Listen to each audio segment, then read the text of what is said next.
యెహోషువ గ్రంథము 10వ అధ్యాయము 10వ వచనం చదవండి. అప్పుడు యెహోవా ఇశ్రాయేలు ఎదుట వారిని కలవరపరచగా యెహోషువ గిబియోను ఎదుట మహాఘోరముగా వారిని హతము చేసెను. బేత్హోరోనుకు పైకి పోవు మార్గమున అజేకా వరకు మక్కేదా వరకును యోధులు వారిని తరిమి హతము చేయుచూ వచ్చిరి. చాలండి. యెహోషువ గిబియోను ఎదుట మహాఘోరముగా వారిని హతము చేసెను. కాబట్టి యోధులు వారిని తరిమి హతము చేస్తూ వచ్చారు. యోధులు తరిమి వారిని హతము చేస్తూ వచ్చారు. దేవుడు ఇన్వాల్వ్ అవ్వాలి. మన విజయము లేదా నీ విజయము నీ వైపు రావాలి అంటే దేవుడు ఇన్వాల్వ్ అవ్వాలి. అంటే దేవుడు జోక్యం చేసుకోవాలి. కాబట్టి దేవుడు జోక్యం చేసుకుంటేనే ఆ విజయం వస్తుంది. దేవుడు జోక్యం చేసుకోవాలి. చూడండి, దేవుడు జోక్యం ఎలా దేవుడు ఇన్వాల్వ్ అవుతాడు లేదా ఎప్పుడు దేవుడు ఇన్వాల్వ్ అవుతాడు అంటే చూడండి, ఇక్కడ రాయబడింది, యెహోషువ గిబియోను ఎదుట మహాఘోరముగా వారిని హతము చేశాను.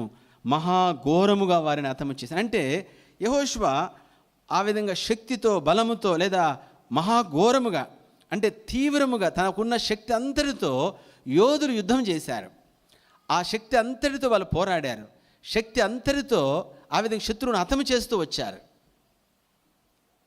సోదరుడ సహోదరి, దేవుడు ఎప్పుడు ఇన్వాల్వ్ అవుతాడు అంటే నీ పూర్తి శక్తి లేదా నీ పూర్తి సామర్థ్యముతో పోరాటం చేస్తూ ఉండగా నీ సామర్థ్యము తగ్గుచూ ఉన్నప్పుడు లేదా ఇక నీ సామర్థ్యం అయిపోయింది, ఇక నా సామర్థ్యం ఆగిపోతుంది అనిపించే స్థితి వచ్చేంత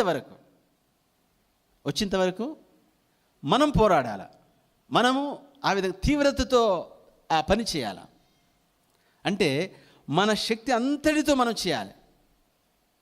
ఎక్కడ దాకా? ఇక నా శక్తి అయిపోతుంది అన్నంత వరకు. ఎప్పుడైతే నీ శక్తి అయిపోయింది లేదా అయిపోతుంది అనే పరిస్థితి వచ్చిందో అప్పుడు ఆయన ఇన్వాల్వ్మెంట్ జరుగుతుంది. లేదా నీ శక్తి డ్రై అయిపోయినప్పుడు లేదా నువ్వు శక్తిహీనుడు అయిపోయినప్పుడు, బలహీనుడు అయిపోయినప్పుడు, నువ్వు పోరాడి అలసిపోయినప్పుడు ఇక నాలో ఏమీ లేదు, అణువణువును నేను పోరాడాను, నా శక్తి అంతటితో పోరాడాను, నా అణువణువు ఆ విధంగా అది అలసిపోయి ఉంది అన్నప్పుడు దేవుడు ఇన్వాల్వ్మెంట్ జరుగుతుంది. అర్థమైంది ఈ మాట మీకు? అంటే నీ పూర్తి సామర్థ్యం పనిచేస్తే, పూర్తి సామర్థ్యం, పూర్తి శక్తి మొత్తం వేయపరిచినప్పుడు, అది అయిపోతున్నప్పుడు అప్పుడు డివైన్ ఇన్వాల్వ్మెంట్ జరుగుతుంది. డివైన్ ఇన్వాల్వ్మెంట్ అంటే ఇప్పుడు నువ్వేం చేయలేవు ఇంకా. చూడండి, మనము యోహాను సువార్తలో యేసుక్రీస్తు వారు చేసిన మొదటి అద్భుతము సూచక్రియ నీళ్ళను ద్రాక్షరసం మార్చిన దగ్గర. అక్కడ వాళ్ళు చేయగలిగిందంతా చేసేసారు. ఎవరు? ఆ విందు ప్రధాని, అక్కడ ఉన్నవారు అందరూ. అప్పుడు ఆయన అర్థం చేసుకుంది ఏమిటంటే మనం చేసే సామర్థ్యము చెప్పండి దాటిపోయింది. ఇది మనము చేసే సామర్థ్యంతో ఉన్నది కాదు, విత్ ఇన్ అవర్ లిమిట్స్ కాదు. మన సామర్థ్యము మా శక్తికి మించింది. అంటే ఇది మా పరిధి దాటిపోయింది. ఇక మేము చేయాలంతా చేసాం, ఇప్పుడు మేము చేయలేం. అప్పుడు యేసుక్రీస్తు వారి తల్లి ఆ శిష్యులతో లేదా వాళ్ళ పని వాళ్ళతో చెప్పిన మాట, ఆయన దగ్గరికి వెళ్ళి ఆయన మీతో చెప్పున్నది అంటే ఇక మేము చేసేది ఏమీ లేదు కాబట్టి మొత్తం అయిపోయింది. సోదరుడ సహోదరి, దేవుడు ఇన్వాల్వ్ అవ్వాలి. చాలా ప్రాముఖ్యమైన విషయం. దేవుడు ఇన్వాల్వ్ అవ్వాలి. నీ వ్యాపారంలో ఇన్వాల్వ్ అవ్వాలి, నీ ఉద్యోగంలో, నీ కుటుంబంలో, నీ బిడ్డల విషయంలో, నీ అనారోగ్యంలో, నీ యొక్క శత్రుతో పోరాటంలో, నీ సమస్యలు ఆయన ఇన్వాల్వ్ అవ్వాలి. సోదరుడ సహోదరి, దేవుడు ఎప్పుడు ఇన్వాల్వ్ అవుతాడంటే నీవు చేయలేని అంటే నువ్వు డ్రాప్ అయ్యే పరిస్థితి, అంటే నువ్వు చేసి నీ శక్తిహీనమైపోయి నువ్వు డ్రాప్ అయ్యే పరిస్థితిలో ఇంకా వదిలేద్దాము, విడిచిపెడదాం అనుకోవట్లేదు, నువ్వు చేయలేని పరిస్థితి,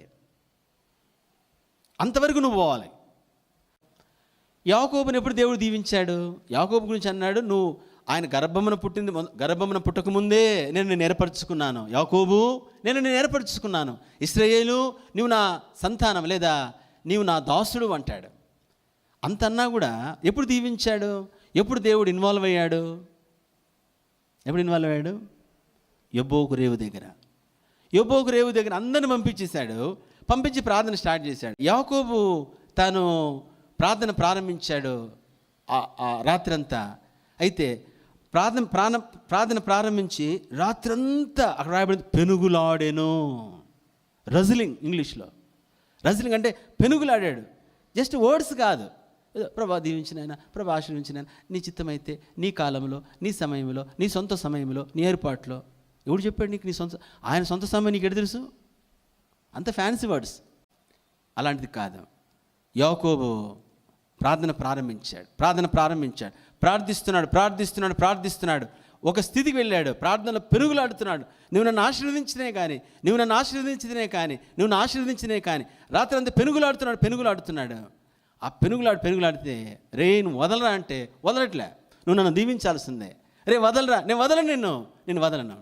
చివరికి ఎగిసి కాలుతూ తంటే ఆ తుంటి తొడగూడు వసిలెను అని రాయబడింది. తొడగూడు వసిలితే అంటే తొడ ఇరిగినా సరే తొడ దగ్గర పట్టుకున్నాడు. అయినా ఇక్కడ మాత్రం వదలట్లేదు. తొడ దగ్గర పట్టుకున్నాడు. నేను చచ్చినా పర్వాలేదు కానీ నువ్వు నన్నైతే ఆశీర్వదించాలి. నేను ఏమైనా పర్వాలేదు కానీ నువ్వు నన్ను ఆశీర్వదించాలి. నేను కుంటోనైనా పర్వాలేదు కానీ నువ్వు నన్ను ఆశీర్వదించాలి. నీవు నన్ను ఆశీర్వదించితేనే కానీ నేను నిన్ను. రాత్రంతా పెనుగులాడి శక్తిహీనుడుగా మార్చబడ్డాడు. తనలో ఉన్న అణువు శక్తి అంతా మొత్తం ధారపోసినట్టు అయిపోయింది. మొత్తం శక్తిహీనుడుగా మార్చబడ్డాడు. అప్పుడు దేవుడు ఆ ఉదయం వస్తున్నప్పుడు అప్పుడు ప్రత్యక్షమయ్యాడు.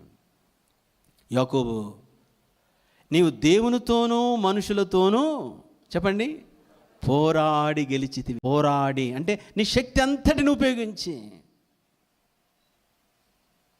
ఒక మాట బిగినింగ్లోనే రావచ్చు కదా యేసు ప్రభు.